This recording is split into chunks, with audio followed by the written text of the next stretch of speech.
Ladies and gentlemen, it is March 15th, 2019. Hope everybody had a good week. I know everybody's looking forward to the weekend.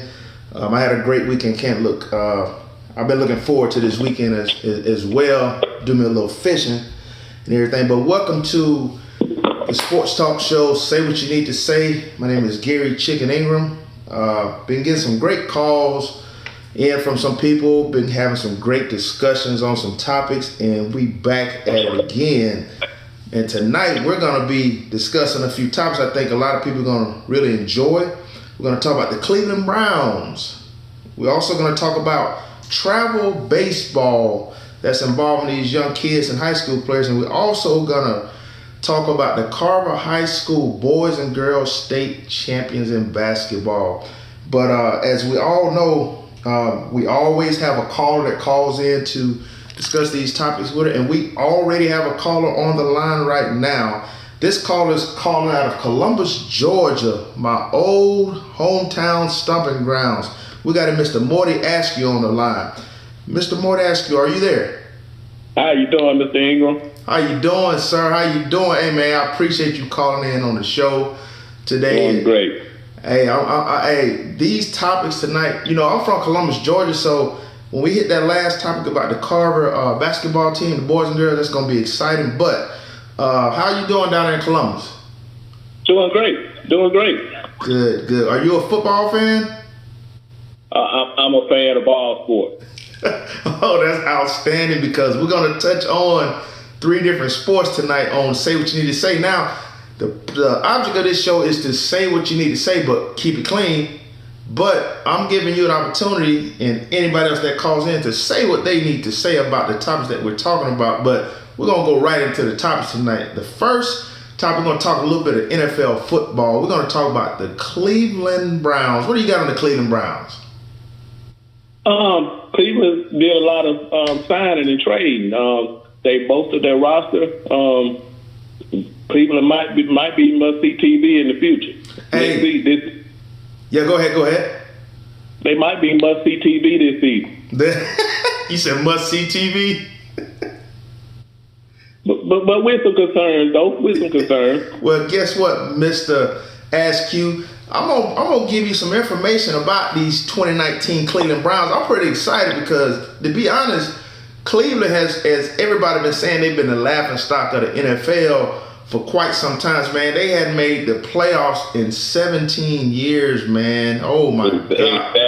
Exactly. That is a long time. But I think that owner, the GM, and the head coach, they're tired. I don't know. I ain't gonna say they were like losing, but I think these moves that they made this offseason, I think this is showing that they're tired of losing and they trying to compete for that Super Bowl ring. Without a doubt. Go ahead. Oh, without a doubt, they're showing that they're trying to win, and they're trying to win right now. Oh yeah. And guess what? They done got 2 players that have been very productive in the NFL over the past few years. I'm gonna call these guys out. Odell Beckham, they just got from the Giants. They got Jarvis Landry, who's already there, which is a key player, and they also got a guy that ran into some type of problems last year with the Kansas City Chiefs, Mr. Kareem Hunt. You know who that is, right? Right. Now. I definitely saw the video of Kareem Hunt and his good foot action. Wow. Hey, man. Hey, I can't be your bodyguard while you're down in Columbus, Georgia. I'm in Atlanta, Georgia. So if you got some threats thrown at you, Mr. Askew, this weekend, don't call me back. I said that wrong. I wouldn't say good foot action because there was nothing good about what he did. Absolutely. You know, this is the reason why it's not good, because he actually got an 8-game suspension for next year for the personal conduct violation that he got for doing that thing. And that really hurt Kansas City's chances. I really do believe, because he was one of their top horses, man. And you know what? Everybody get a second chance or deserves a second chance, but he's going to have to pay for this 8-game suspension to start the season out. Now, I know they only signed him to 1 year because they probably knew something like this was going to happen. But what type of effect you think him missing those first 8 games are going to have for the Cleveland Browns next year? I don't think it'll have much effect because of course Cleveland has the running back from Georgia. Okay. So I don't think it'll have much effect because he did show that he's capable of being a first number one back. Okay. I don't think Cleveland has plans for him to ultimately be their number one back, but he did show that he can hold it down. Okay, I agree with you totally on that. I agree with you totally because that was a bad boy until he got into that trouble, wasn't he? Right, he was. And go ahead. It'll be interesting to see how the fans take of him once he hits the field. I mean, because you could very well have a lot of boos and a lot of criticism, and it can affect his play on the field. Hey, man, you said a mouth. Hey, no, you didn't say a mouthful. You said what you wanted to say right there, and that was a mouthful because that's the truth. Because, you know, fans are the sport. If there's no fans in the seats, nobody's getting paid, including the owners, right? Right. So I totally agree with that example that you're giving because he's gonna have to win the hearts of those fans back. I don't care. He better either score a lot of touchdowns when he get off suspension, but you know how it is. The society is wired different today, and he better come out smoking, man. I'm talking about smoking. Now let's talk about these receivers. Now it has been said that Odell Beckham and Jarvis Landry are pretty flamboyant players, you might say, right? Pretty flamboyant. I think that's an understatement. Well, what statement do you think it should be called? They are type A personality, and that's one of the things that concern me about them being on the same team. Really? Wow. You know what? Now, I'm going to throw this monkey wrench in your game plan right now because Baker Mayfield said in an article today I read online that he want them guys to be themselves and play the way they play. Now, speaking of that, I'm going to call out 3 wide receivers that I thought was very flamboyant players in their time.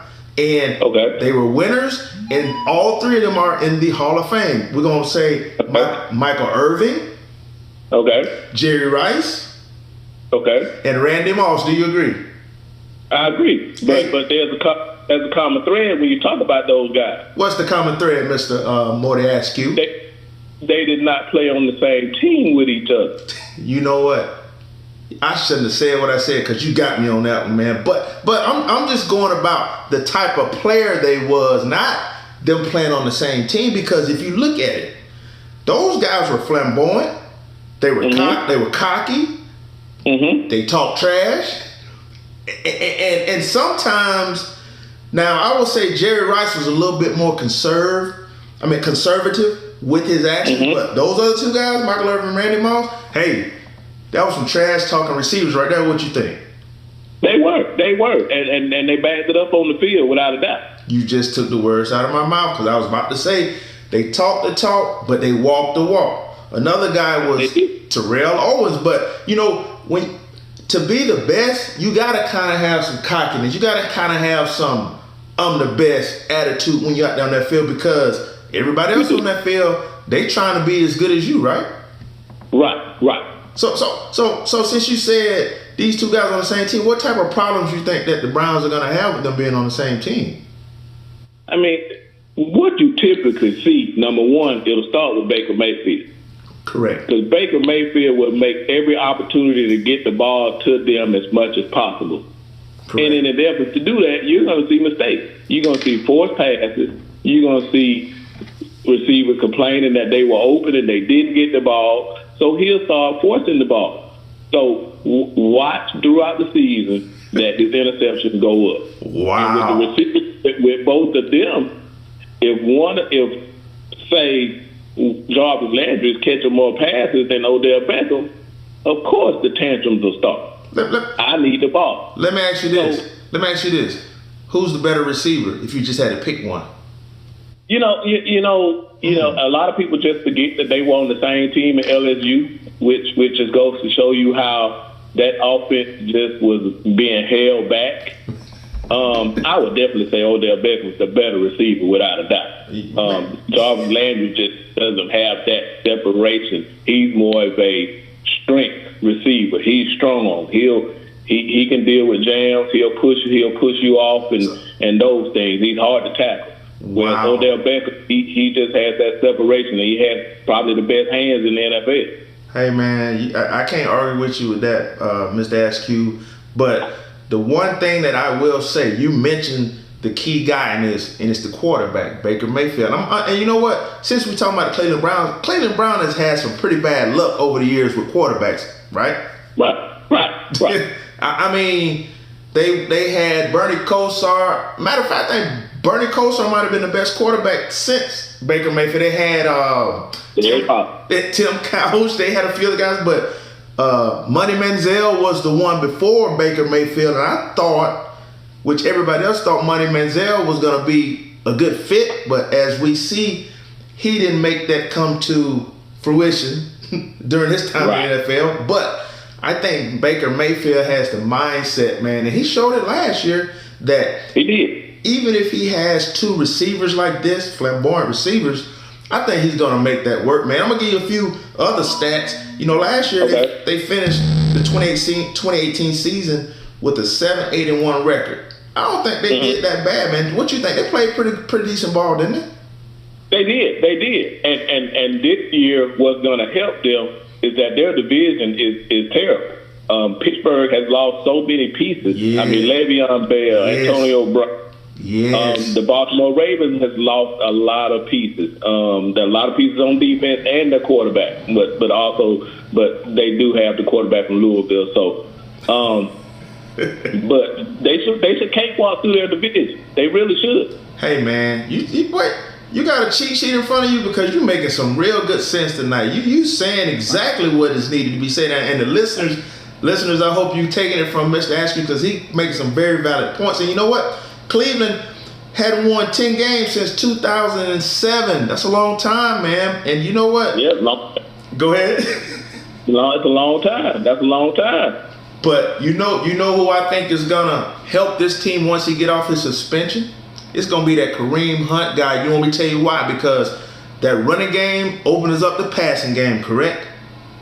It does. It does. And that kid, even though he's going through some trouble right now, he's going to be a real threat once he get off and running on that field, because you remember the Dallas Cowboys lost Ezekiel for quite some time. Remember that? And that hurt him, but they was able to hang in there. But like I said, I think Kareem Hunt is going to be a great addition. Hopefully, the fans will welcome him in Cleveland, after this personal conduct violation. But, we'll just have to see. But moving on to our next topic. Boy, you was good on that one. I give you kudos for that one, Mr. Ash. Moving on to our next topic, man. We're gonna talk about a little bit of baseball, but we're not gonna hit major leagues or minor leagues tonight. Okay. We're gonna hit something that I think a lot of parents out there possibly need to hear or get some information about. We're gonna talk about travel baseball. Okay. Now, travel baseball is a huge deal in the baseball world, right or wrong? It's huge beyond people's awareness. Absolutely, but guess what? Me and you are going to say we need to say, so they're going to be aware after they listen to this show tonight. But I wrote down for myself, being a former major league player, former minor league coach, been in baseball the last 30 years, and just finished coaching the game. There are some pros and cons I think parents need to know, and I'm going to go over a few of them. And feel free to jump in whenever you feel like it, Mr. Askew. Some of the pros of travel baseball is they're going to be seen by scouts in other colleges at these trial camps. A lot of parents feel like this is the best chance for their kid to make it. Okay.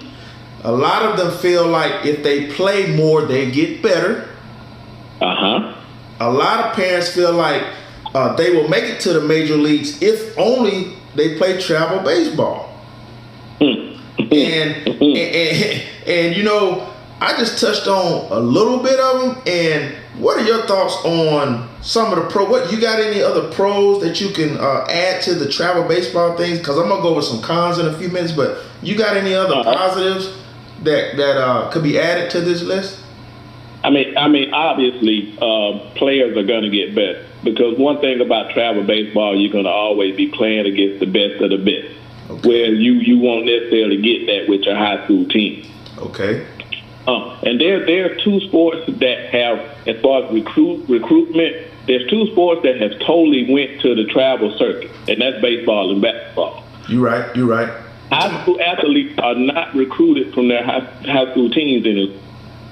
Really? They are totally recruited by summer by off-season travel sports. That's how kids are recruited in college now. You know what? I believe you're absolutely right because I spoke to someone. I listen to parents how they talk, about the game and stuff, and most parents, that's the first thing they say. Well, I got to make sure my kid is seen by someone, and they're not going to get seen if they're just playing with the. Now, don't get me wrong. I'm a little older. You sound like you're the older guy. And when we came up 15, 20 years ago, it was either Connie Mack or high school baseball or Babe Ruth, correct? And that's it. See, now, it's been great players that came up during those times. And for me, with the travel ball thing, travel ball can get really costly. Am I right? Costly. You said that with some conviction. Costly. Yeah. But what I'm saying is, I think some travel ball teams, I think the minimum are like $900 to $1,000, and I have heard that some of these travel ball teams charge upwards in $2,500 to $3,500 a kid. Hey. And go ahead. And we're not even talking about the equipment that they use, those costs.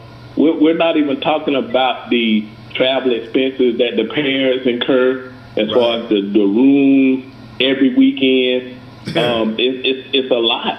Hey man, what you talking about? And I didn't have to come up with that. In Connie Mack, we probably paid a small fee to be able to play on the team. In Babe Ruth, we played a dues just to be in the league, but it was nothing like what they paying for this travel ball, man. But I'm gonna go over a few of the cons I feel, and that's just what I need to say about travel baseball.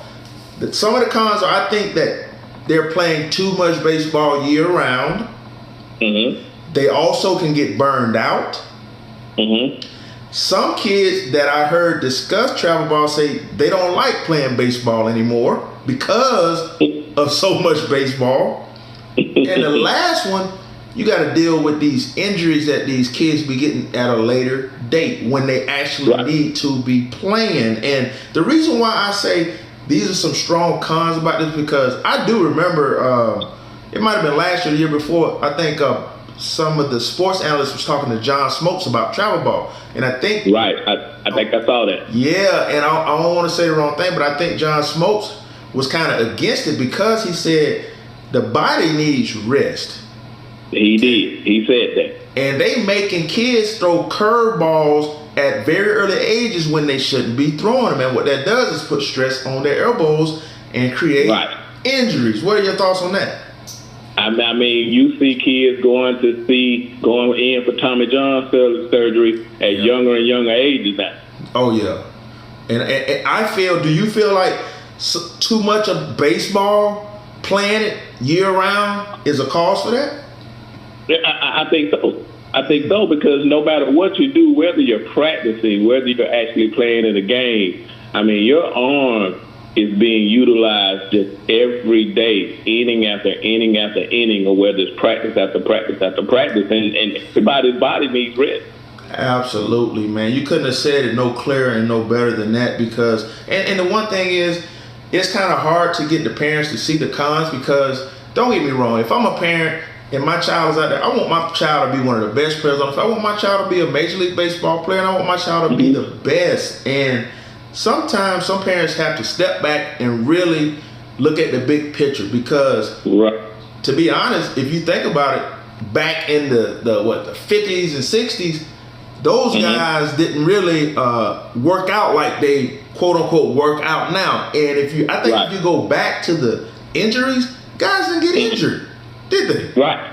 They didn't. And it seems like now with more technology and more talk and more things that are on the table, it seems like kids are getting hurt at an alarming rate. And you know, I don't get me wrong, ladies and gentlemen. I don't have nothing against travel ball, but I think as a parent, just watch your child and you can control it. I mean, but you know what? Some parents say, look, if I can afford it, I'm gonna put my child in the best program, because they have all kind of programs. They got programs. East Cobb. Oh, what was that called? East Cobb baseball. East Cobb is one of the top dogs in travel ball. I heard about that organization up there, and you know they got credibility, they got winning atmosphere, and you know people are drawn to things like that, and I don't have no gripes against that, but I just think just parents, just be a little more wary of if your child is playing too much, and watch your kid. Your kid will tell you if they're getting tired of it, or if they don't want to do it anymore. You don't want to burn them out. But I'm gonna throw this last thing in this topic, is something that a parent came and asked me one day. They asked me, is it better for their child to play travel ball or to do private one-on-one lessons? What are your thoughts on that? Then I'll give you my thoughts, Mr. Askew. And you know, I have mixed feelings about that, because to be honest with you, growing up being a baseball player, if I had the opportunity to play travel baseball, I would. I'll just tell you, I love the game just that much. So you would choose travel ball over getting private lessons first, right? I think I would. Okay. I really think, and that's where have mixed feelings about it, because I don't think it's the best situation. Well, let me. Well, I'm gonna say what I need to say to you, Mr. Askew, because I'm gonna disagree with you on that in a little sense. These are my reasons why I feel that a kid should get a few. I didn't say get 1,000 private lessons. I said get a few. My main reasons are, when you do private lessons with an instructor, it's one-on-one instruction, where it's all the attention is right there with you and him. Second, you are able to polish your skill set at a quicker rate when you do one-on-one instruction, okay? Right. Third, you can let the kid move at his own pace, because sometimes you get kids on these travel ball teams, you can tell right out the gate that they are far behind the kids that's out there, can't you?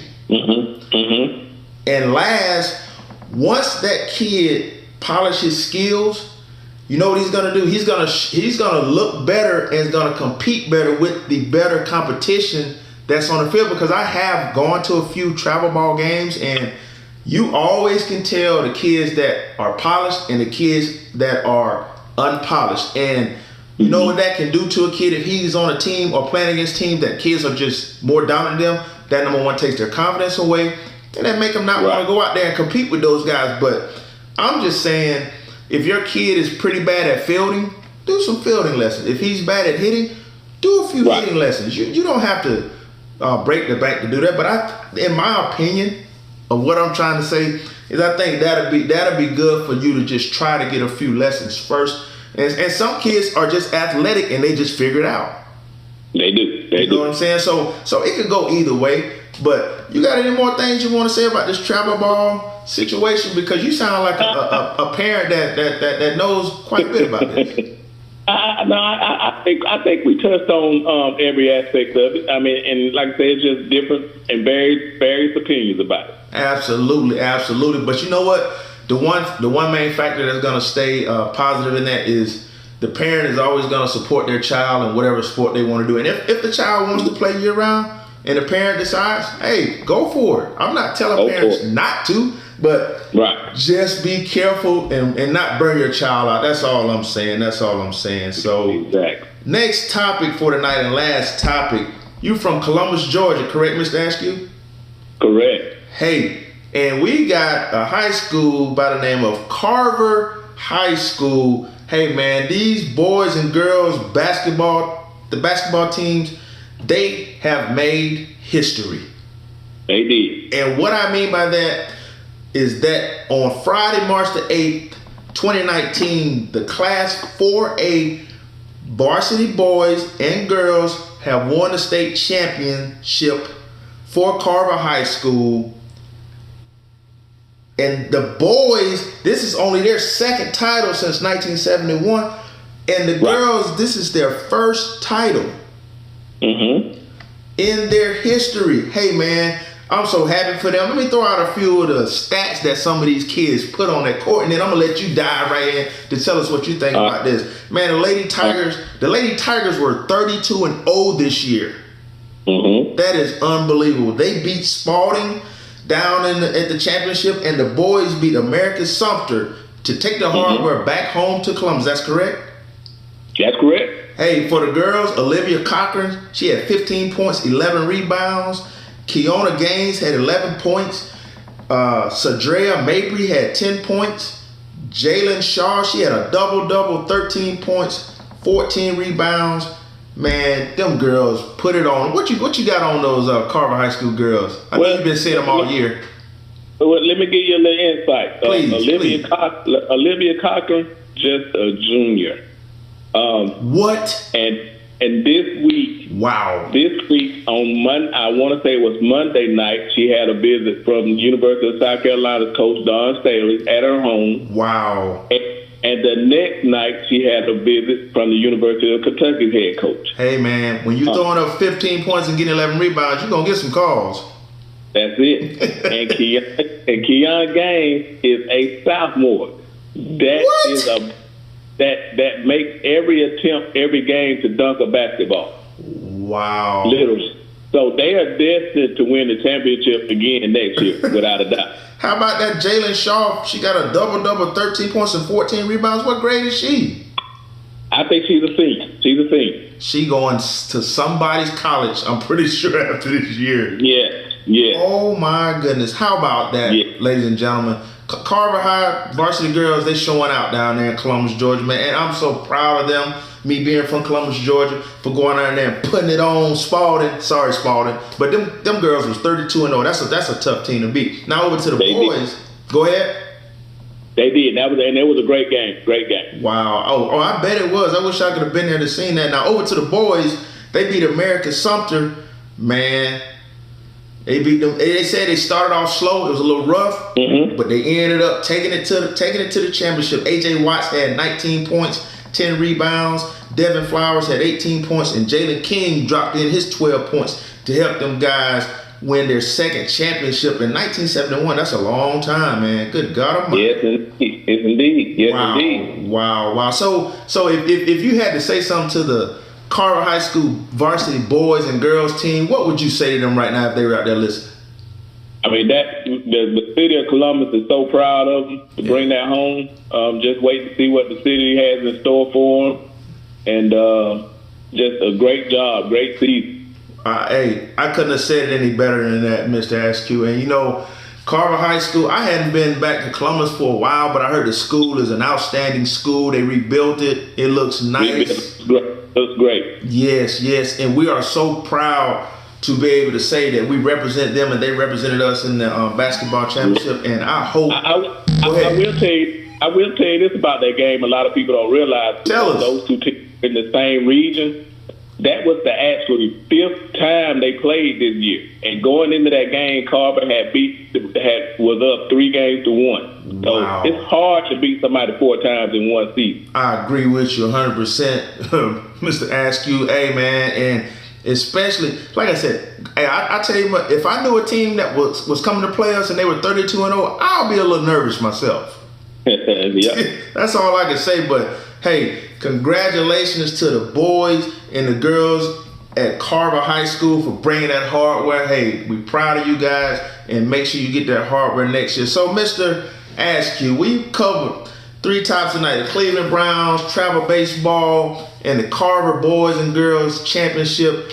Is there anything else that you would like to say, or say what you needed to say before we end this talk tonight about these topics?